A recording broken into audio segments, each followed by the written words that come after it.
देह रक्षणा कारणे यत्न केला, परी शेवटी काळ घेऊन गेला। करी रे मना भक्ती या राघवाची, पुढे अंतरी सोडी चिंता भवाची। जय जय रघुवीर समर्थ श्रीराम। या श्लोकामध्ये मार्गदर्शन करत असताना समर्थ म्हणतात, देहरक्षणा कारणे यत्न केला, परी शेवटी काळ घेऊन गेला। करी रे मना भक्ती या राघवाची, पुढी अंतरी सोडी चिंता भवाची। माणूस आपल्या आयुष्यामध्ये जे काही कर्म करतोय, जे काही कार्य करतोय, देहासाठी सगळं काही करत असतो। या देहासाठीच माणसाच्या सगळ्या काही गरजा असतात। तशा गरजा अनेक आहेत, पण मुख्य गरजा आहेत अन्न, वस्त्र आणि निवारा। कशासाठी? म्हणून कधीतरी एखादा माणूस आपल्याला पटकन प्रश्न विचारतोय, तुम्ही जगण्यासाठी खाताय की खाण्यासाठी जगताय? जगण्यासाठी खाताय की खाण्यासाठी? तुम्ही देहासाठी खाताय की काय करताय?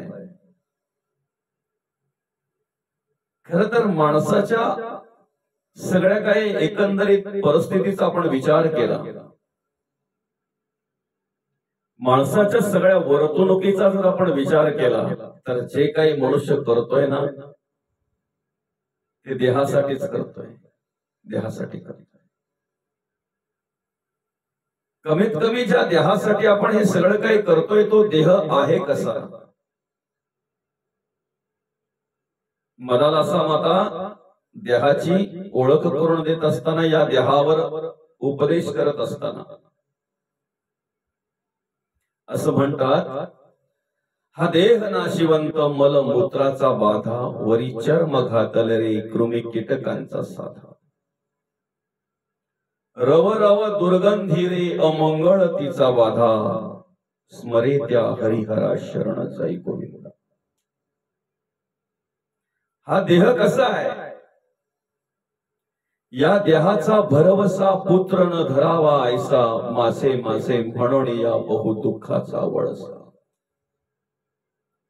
बहुत ठकिले मृग जळाच्या आशा, तृष्णा सांडोनी या योगी गेले वनवासा।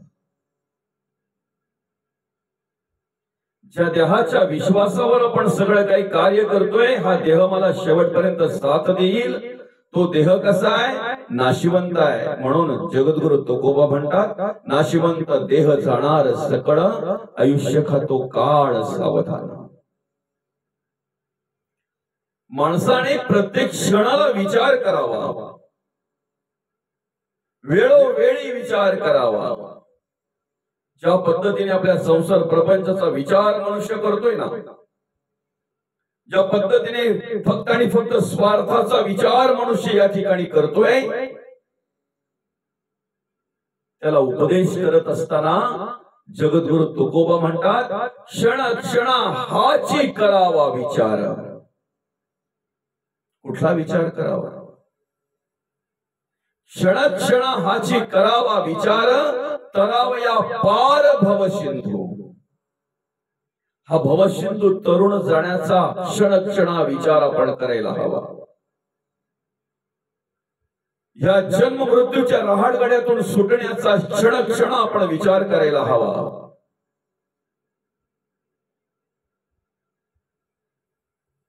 या ठिकाणी या संसार रूपी भवसागर जर तुम्हाला तरुण जायचा आहे, तर त्यासाठी तो कशा पद्धतीने आपल्याला तरता येईल, तरुण जाता येईल। तरावया पार भवसिंधू। काय विचार करावा? नाशिवंत देह जाणार सकळ, आयुष्य खातो काळ सावधान। आयुष्य खातो काळ सावधान। म्हणून या ठिकाणी पहिल्या चरणामध्ये ओळख करून देताना समर्थ म्हणतात, देह रक्षणा कारणे यत्न केला. काय काय यत्न केला देह रक्षणा कारणे? देहाला जे पाहिजे ते दिलं, देहाला जे पाहिजे ते पुरवलं. ऐक ना, एखादा आजार झाला की त्याच्यावर औषध, एखादं जर काही जर कसकसलं की लगेच त्याच्यावर गोळी वगैरे जे काय असेल ते केलं पाहिजे ना. जगण्याची इच्छा तर प्रत्येकाच्या मनामध्ये असावीच का नसावी? देहाचं रक्षण करण्याची इच्छा प्रत्येकाच्या मनामध्ये असावी का नसावी ती? पण ज्या देहावर एवढं अपार प्रेम आपण करतोय तो देह कसा आहे? नाशिवंत आहे, जाणार आहे.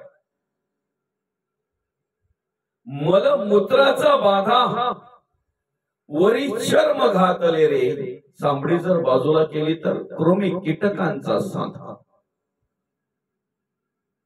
आम्ही ज्याच्यावर प्रेम करतोय, आम्ही ज्याच्यावर आमच्या अंतःकरणामध्ये ममत्व निर्माण होते, ज्याच्याविषयी माया निर्माण होते आमच्या अंतःकरणामध्ये, ज्याच्याविषयी आमच्या मनामध्ये माया निर्माण होते, तो देह कसा आहे? या देहाच्या रक्षणासाठी आम्ही सगळं काही प्रयत्न करतोय. त्या देहाची शेवटी माती होते, रांगोळी होते, राख होते, शेवटी जाणार आहे. देह जाईल जाईल याशी काळ बा खाईल. हो, आणि म्हणून आम्ही एवढं त्याचं रक्षण करतोय, आम्ही एवढा सांभाळतोय, पण शेवटी परी शेवटी काळ घेऊन गेला. आमची जन्मतारीख आम्हाला सर्वांना माहिती आहे, पण मृत्यूची तारीख मात्र आम्हाला कोणालाही माहिती नाहीये, नाही माहिती. ज्या घरात आम्ही जन्माला येतोय त्या घरामध्ये काही महिने आधी त्या घरातील माणसांना समजतंय आमच्या घरात जन्माला येणार आहे कोणीतरी, येणार ग. हो, पण आमचा शेवट, आमचा मृत्यू घरातीलच माणसांना काय आहे, ज्याला आहे त्यालाही कळत नाही, त्यालाही माहिती नसते माझा शेवट कधी आहे, माझा मृत्यू कधी आहे, मला कधी जायचं आहे.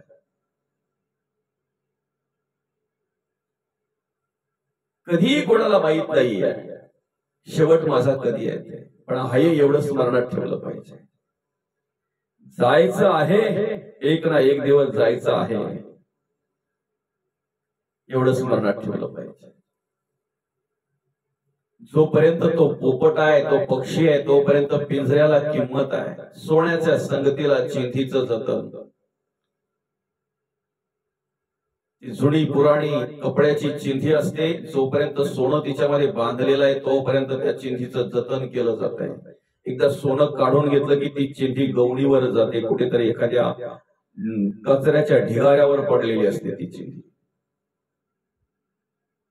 तो पक्षी आहे तोपर्यंत पिंजऱ्याला किंमत आहे, अंतरात्मा आहे तोपर्यंत देहाला किंमत आहे. मग कोणाच्या रक्षणासाठी आम्ही यत्न केला पाहिजे? सोनं आहे त्या संतांचे चांगले विचार, सद्विचार, सद्गुण, सत्कर्म आमच्या अंतःकरणामध्ये आहेत, म्हणून या देहाला किंमत आहे. ज्या दिवशी तो देव निघून जाईल, ज्याला आम्ही शक्ती म्हणतोय, ती शक्ती ज्या दिवशी आमच्या अंतःकरणातून निघून जाईल, तो देव ज्या दिवशी आमच्या अंतरातून निघून जाईल, त्या दिवशी या चिंधीला शून्य किंमत राहणार आहे, देहाला शून्य किंमत असणार आहे. मग कोणाच्या रक्षणासाठी आम्ही यत्न केला पाहिजे? परी शेवटी काळ घेऊन गेला.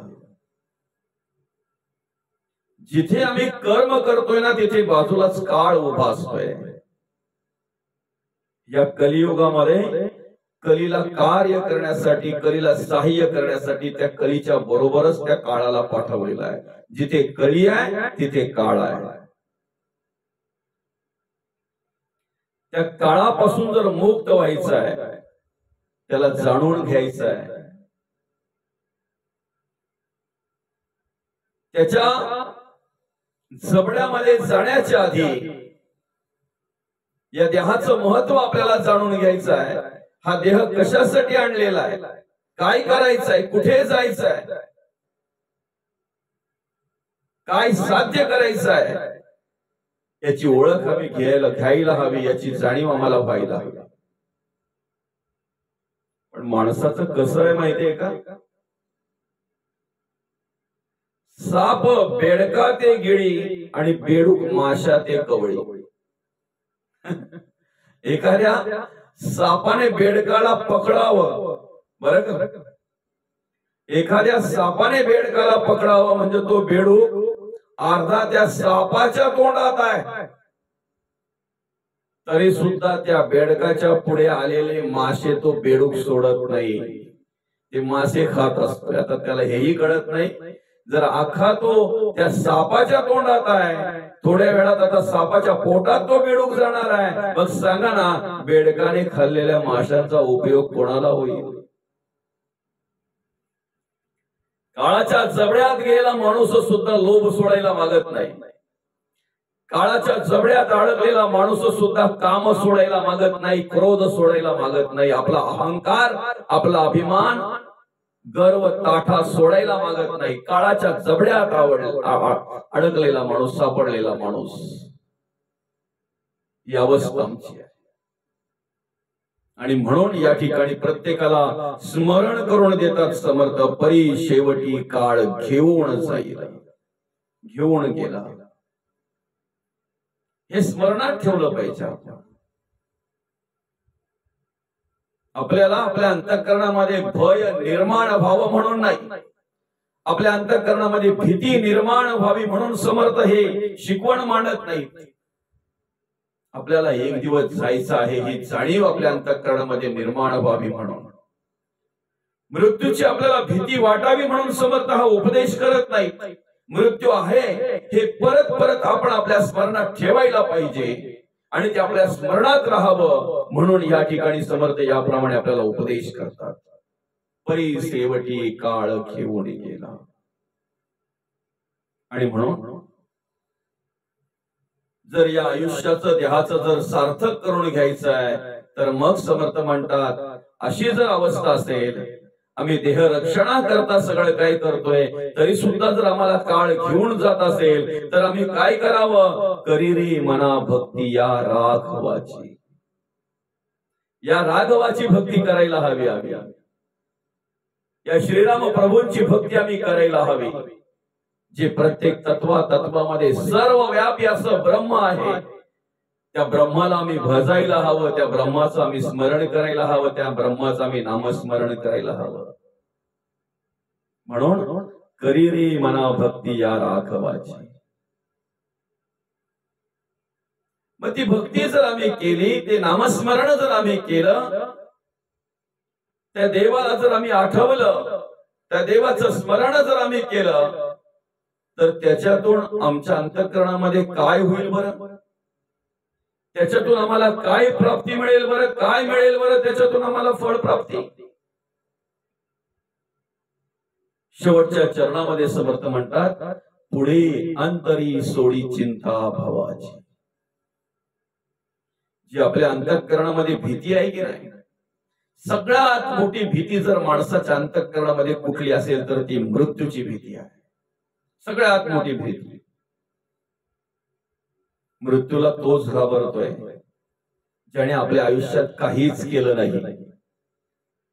ज्याने आपल्या आयुष्यात काहीच केलं नाही, जे करायचं ते, तोच मृत्यूला घाबरतोय.